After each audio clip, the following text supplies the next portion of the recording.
भारत और न्यूजीलैंड के बीच जो द्विपक्षीय व्यापार समझौता न्यूजीलैंड के वाणिज्य मंत्री टॉड मैकले और मेरे बीच कई वर्षों से बातचीत के बाद तय हुआ, जो माननीय प्रधानमंत्री नरेंद्र मोदी जी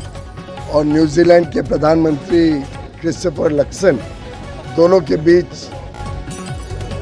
फाइनल हुआ, उसको कल साइन करने जा रहे हैं। उसको मोहर लग जाएगी कल और कुछ ही महीनों में फिर वो भारत और न्यूजीलैंड के बीच बड़े पैमाने पे व्यापार भी बढ़ाने का एक साधन बनेगा। लगभग 100% जो भारत से सामान न्यूजीलैंड जाते हैं वो बिना कोई कर के, बिना कोई इंपोर्ट ड्यूटी के वहाँ पे पहुँच पाएगा। नए मौके मिलेंगे हमारे आगरा के चमड़ा व्यापार को, हमारे आगरा के विश्वकर्मा को, आगरा और उत्तर प्रदेश के अलग अलग जो हैंडलूम और handicrafts, one district one product के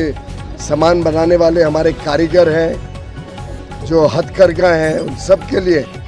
ढेर सारे अपार नए अवसर खोलने वाला ये फ्री ट्रेड एग्रीमेंट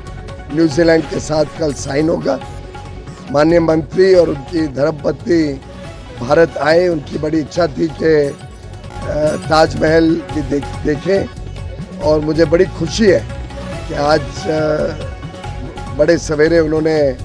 ताजमहल के भी दर्शन किए। बहुत सुंदर उनका रिस्पांस था, उनका जो रिएक्शन था, उनको बहुत अच्छा लगा ताजमहल। और मैं बधाई दूंगा यहाँ के प्रशासन को, यहाँ के सभी सिक्योरिटी कर्मचारियों को, जो पुलिस और CISF के सभी हमारे भाई बहन यहाँ पे सेवा दे रहे हैं, हमारे टूर गाइड्स जिन्होंने बड़े सुंदर तरीके से हमें पूरा इतिहास बताया, यहाँ की विशेषताएं बताई। एक प्रकार से पूरा माहौल और जिस अच्छे वातावरण में ताज को संभाला गया है, ASI द्वारा, आर्कियोलॉजिकल सर्वे ऑफ इंडिया ने मेंटेन किया है, सभी के साझा प्रयासों से ताज शायद और निखर रहा है और लगातार एक विश्व का आकर्षण का केंद्र बना। बड़ा स्पष्ट है कि प्रधानमंत्री नरेंद्र मोदी जी के नेतृत्व में NDA की सरकार दोनों तमिलनाडु और पश्चिम बंगाल में आने जा रही है। मुझे पूरा विश्वास है कि पश्चिम बंगाल के लोग जिस प्रकार से त्रस्त रहे, वर्षों तक जो उनके साथ उत्पीड़न हुआ है, जिस प्रकार से अराजकता पश्चिम बंगाल में देखने को मिली है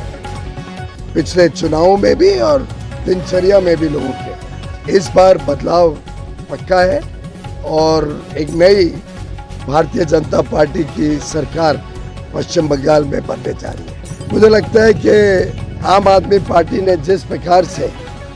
चाहे वो दिल्ली के लोग हों चाहे पंजाब के लोग हों, दोनों को त्रस्त किया। जिस पराकाष्ठा पे भ्रष्टाचार चला गया था पंजाब और दिल्ली में आम आदमी पार्टी के शासन में, कोई भी व्यक्ति उसको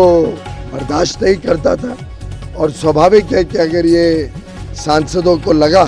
कि अब आम आदमी पार्टी के मूल्य खत्म हो गए, सिद्धांत खत्म हो गए, एक भ्रष्टाचारी समूह अरविंद केजरीवाल के इर्द गिर्द बन के रह गया, तो स्वाभाविक है कि इन्होंने पार्टी छोड़ी। हो सकता है आगे चल के और लोग छोड़ दें, क्योंकि आम आदमी पार्टी और अरविंद केजरीवाल ने लोगों की बड़ी उपेक्षा की है, लोगों के आशा आकांक्षाओं को धिक्कार किया है और एक प्रकार से भ्रष्टाचार और कुशासन के वो प्रतीक बन के रह गए। ये सही माने में चेहरा इंडिया अलायंस का लोगों के सामने आ गया। एक तरफ वो तमिलनाडु में कांग्रेस इंडिया अलायंस के पार्टनर DMK के साथ है, दूसरी तरफ केरल में उनके विरोध में है और बड़े घिनौनी तरीके से जनता के बीच में एक दूसरे को गालियां देते हैं। पश्चिम बंगाल में एक दूसरे को गालियां दे रहे हैं, एक दूसरे का पर्दाफाश कर रहे हैं ममता बनर्जी और राहुल गांधी जी, और दिल्ली में एकजुट होकर हम जब महिलाओं को, हमारी बहनों को, बेटियों को 33% आरक्षण देने के लिए उनसे अनुरोध करते हैं, तो ये सभी गठबंधन मिलके हमारी बहनों को न्याय और बहनों को राजनीतिक साझेदारी देने से रोक देते हैं। ये दर्शाता है कि इनका